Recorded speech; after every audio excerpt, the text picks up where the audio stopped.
자, 그 다음에 네 번째, 이제 조선인의 세계관 변화라고 해서 앞에 외란과 호란에 비해서는 조금 심플한 거, 뭐 사실 읽기만 해도 되는데, 알겠습니다. 그냥 한번 해보도록 할게요. 자, 뭐 서양 과학 기술이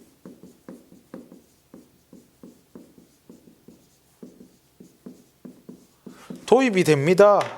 그러면서 이 서양 과학 기술이라는 거 이게 청나라를 통해 가지고 특히 이제 병자호란때 포로로 갔던 그 소현세자라든가 그분들이 올 때 막 망원경, 뭐 천리경 막 이런 거 가지고 오고 뭐 고녀만국전도라는 세계 지도,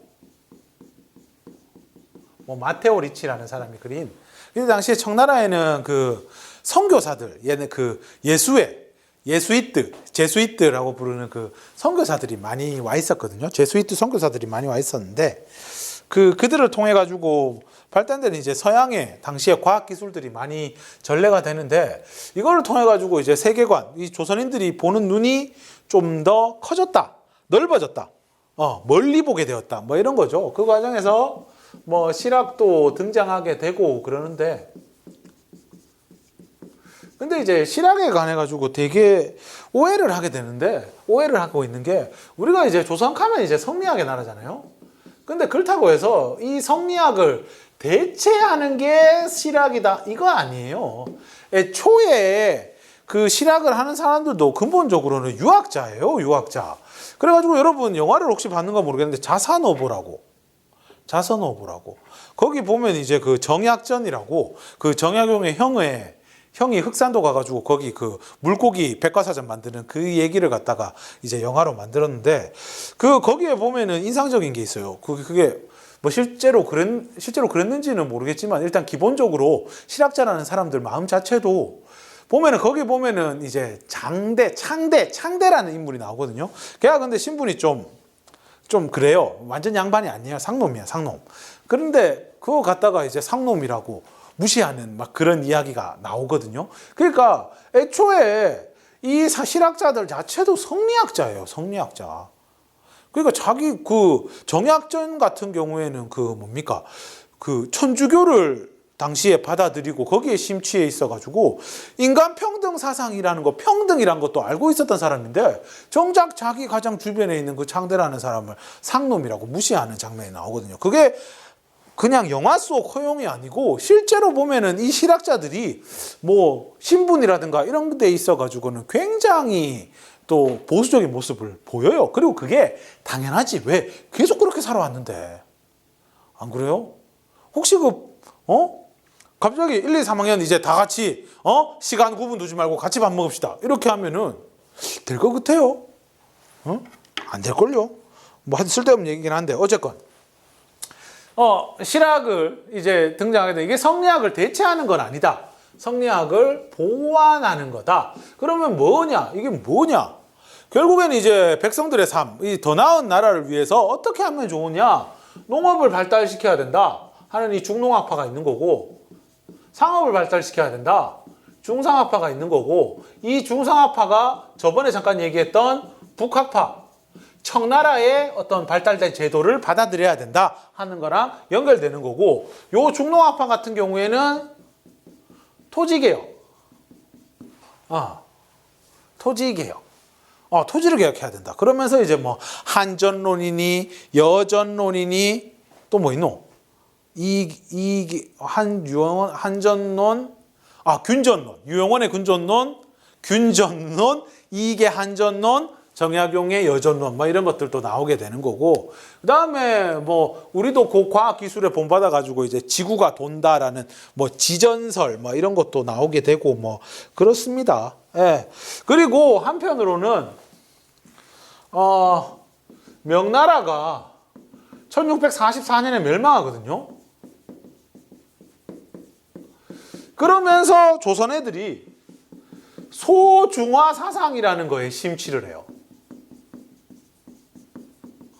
소중화 사상이라는 게 뭐냐 하면은 중화라는 게 중국에서 자기들을 부르는 말이 중화거든요. 중국 기준으로 봤을 때 이 중화사상이라는 건 우리가 세상의 중심이고 우리가 최고고 나머지 놈들은 다 뭐다? 못 배운 오랑캐다 뭐 이런 거거든. 그러면서 이제 뭐 동이니 서융이니 북적이니 남만이니 하는 그 중국 안에 어떤 세계관이 나오게 되는데, 근데 그 오랑캐에 의해 가지고 여진족들 만주족들한테 중화가 망하잖아요. 엄청 이게 충격이었어요. 당시 조선의 지식인들 안에서는. 와, 어떻게 이런 일이 벌어지지? 아이, 곧 다시 일어날 거야 하는데 뭐 시간이 지나도 명나라가 다시 일어날 기미가 안 보이거든. 그래서 그때부터는 뭐다?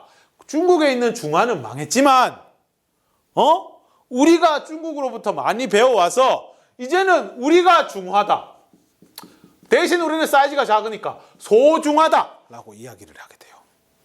그러니까 이게 아마 대표적인 문화상대주의 맞나? 사대주의? 자문화 중심주의의 대표적인 사례로 뭐 얘기하는데, 우리도 이제 국뽕에 취해가지고 이런 걸로 이제 정신승리 하는 거야. 사실 정신승리 할 게 없잖아.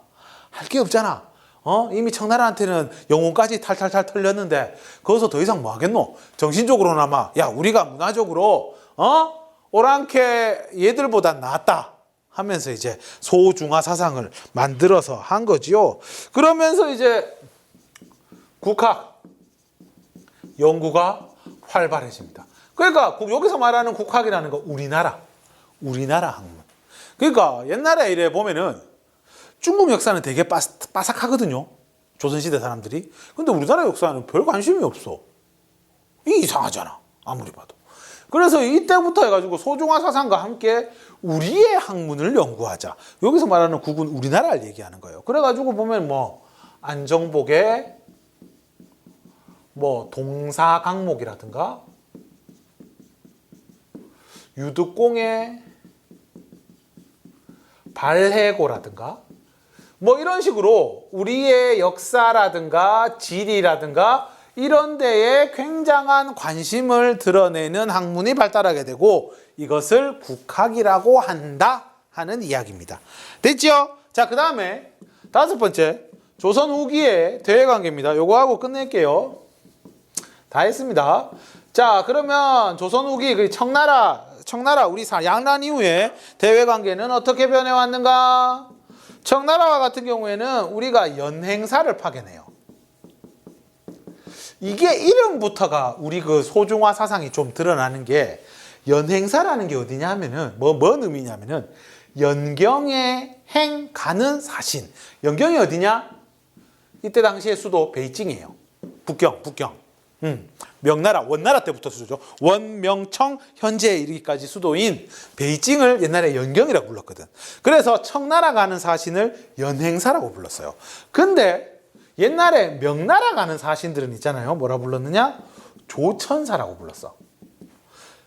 천자를 뵈러 간다. 그러니까 여기서도 이제 소중화 사상이 드러나는 거야. 알겠죠? 어쨌든 그리고 조공 책봉 관계, 이거는 우리가 항복했으니까 어쩔 수가 없는 거죠. 그렇죠? 그 다음에 일본과 같은 경우 에도 막부와 우리가 기유약조라는 걸 맺어요. 1609년에 기유약조. 그러니까 공식으로 이제 국교를 회복하게 되고, 그리고 우리가 일본에 통신사를 파견합니다. 통신사는 보통 일본의 사무라이 두목 있죠. 쇼군. 이 쇼군이 바뀔 때마다 이렇게 파견이 되는데 12회 정도 파견됐대요. 나라 망할 때까지. 그래가지고 이 통신사로 하여금 이제 발달된 문물을 전파하기도 했고요. 일본에서도 엄청 이렇게 환대를 했던 것 같아요. 근데 이 통신사가 나와서 하는 기록들을 보면요, 횟수가 거듭되면 거듭될수록 이때 당시에 일본의 어떤 발전상에 대한 굉장한 놀람, 그런 것도 나중에 나와요. 일본이 이때 에도막부 이후에 보면은 얘들도 문화가 엄청 발달하거든요. 그거에 대한 이야기들도 좀 나온다 하는 것도 참고로 네, 그냥 해봤습니다. TMI입니다. 그 다음에 백두산 정계비라고 해가지고 백두산에다가 경계를 정하는 비석을 세운 거야. 누구와의 경계? 조선과 청나라 사이의 북쪽 경계.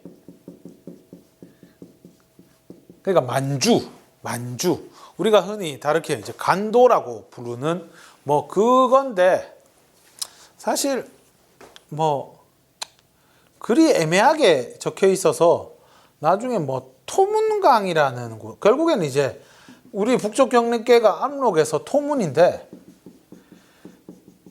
이 토문강이 어디냐를 두고 뭐 얘기가 나오는데 뭐 두만강인 것 같아요.